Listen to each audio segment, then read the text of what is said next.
Bonjour. Un homme de 57 ans a été mis en examen pour viol et agression sexuelle en Guadeloupe. Il a avoué avoir abusé à plusieurs reprises d'une fillette de 6 ans. Ce sont des passants qui ont surpris la scène et le pervers sur la voie publique, dans un recoin, en train d'imposer une fellation à cette fillette. Et ce n'est pas la première fois qu'il la forçait. L'enfant était confié à la garde de sa grand-mère. Et c'est cette dernière qui avait demandé à ce proche de la famille d'accompagner sa petite fille à la boulangerie.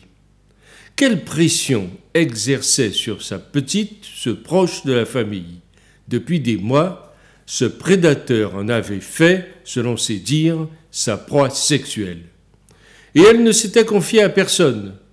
Avait-elle un comportement victimaire pour enfouir en elle ces moments douloureux et abjects et ne rien montrer de ses sentiments?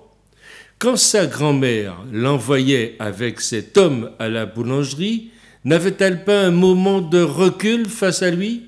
Son expression, son regard, ne trahissent-ils pas sa peur? Autant de questions qui nous font demander, observe-t-on assez les enfants? Observe-t-on assez nos enfants et surtout, leur parle-t-on assez?